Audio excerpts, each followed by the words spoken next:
उत्पत्ति की किताब अध्याय 42।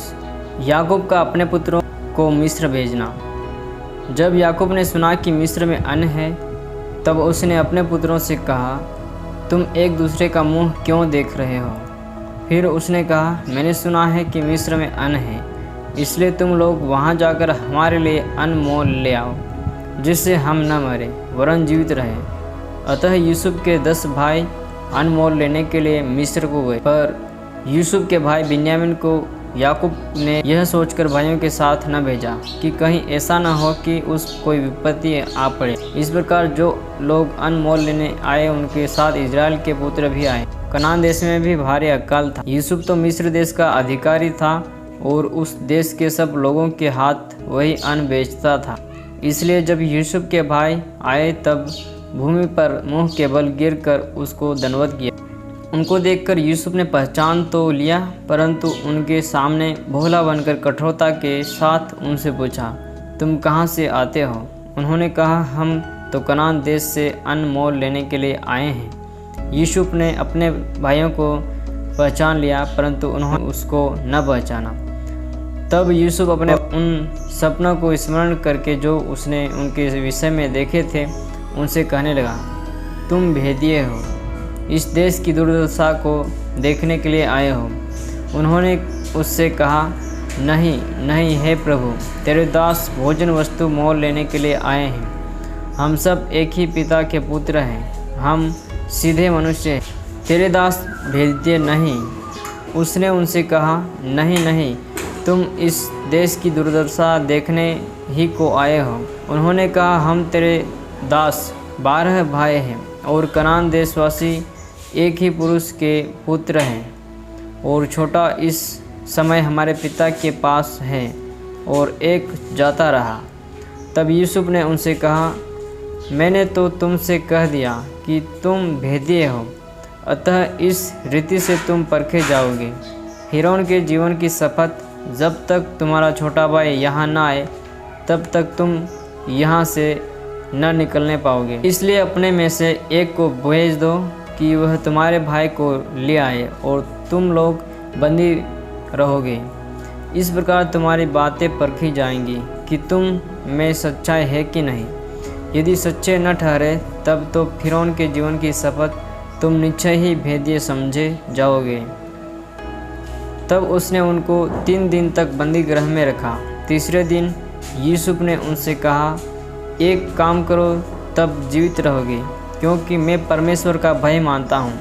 यदि तुम सीधे मनुष्य हो, तो तुम सब भाइयों में से एक जन इस बंदी गृह में बंधुआ रहे, और तुम अपने घर वालों की भूख मिटाने के लिए अन्न ले जाओ, और अपने छोटे भाई को मेरे पास ले आओ। इस प्रकार तुम्हारी बातें सच्ची ठहरेगी और तुम मार डाले न जाओगे।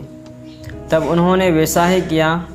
उन्होंने आपस में कहा, निस्संदेह हम अपने भाई के विषय में दोषी हैं, क्योंकि जब उसने हमसे गिड़गिड़ाकर विनती की, तब भी हमने यह देखकर कि उसका जीवन किस संकट में पड़ा है, उसकी न सुनी। इस कारण हम भी अब इस संकट में पड़े हैं।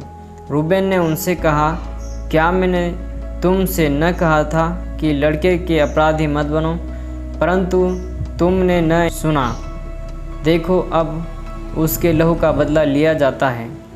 यूसुफ की और उनकी बातचीत जो एक दुभाषी के द्वारा होती थी, इससे उनको मालूम न हुआ कि वह उनकी बोली समझता है। तब वह उनके पास से हटकर रोने लगा। फिर उनके पास लौटकर और उनसे बातचीत करके उनमें से शिमोन को छांट निकाला और उनके सामने उससे बंदी बना लिया।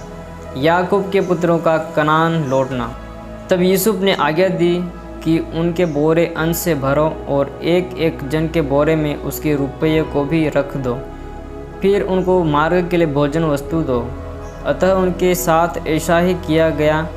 तब वे अपना अन्न अपने गधों पर लाद कर वहाँ से चल दिया। सराय में जब एक ने अपने गधे को चारा देने के लिए अपना बोरा खोला, तब उसका रुपया बोरे के मुंह पर रखा हुआ दिखलाई पड़ा। तब उसने अपने भाइयों से कहा, मेरा रुपया तो लौटा दिया गया है, देखो वह मेरे बोरे में है।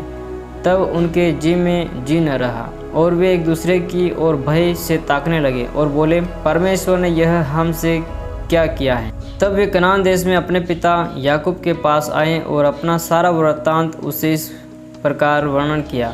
जो पुरुष उस देश का स्वामी है उसने हमसे कठोरता के साथ बातें की और हमको देश के भेदिए कहा। तब हमने उससे कहा, हम सीधे लोग हैं, भेदिए नहीं। हम 12 भाई एक ही पिता के पुत्र हैं।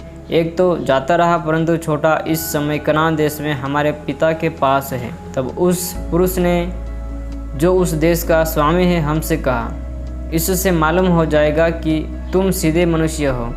तुम अपने में से एक को मेरे पास छोड़कर अपने घर वालों की भूख मिटाने के लिए कुछ ले जाओ और अपने छोटे भाई को मेरे पास ले आओ। तब मुझे विश्वास हो जाएगा कि तुम भेदिए नहीं, सीधे लोग हो। फिर मैं तुम्हारे भाई को तुम्हें सौंप दूंगा और तुम इस देश में लेन देन कर सकोगे। यह कहकर वे अपने अपने बोरे से अन्न निकालने लगे। तब क्या देखा कि एक एक जन के रुपये की थैली उसी के बोरे में रखी है। तब रुपये की थैलियों को देखकर वे उनका पिता बहुत डर गए।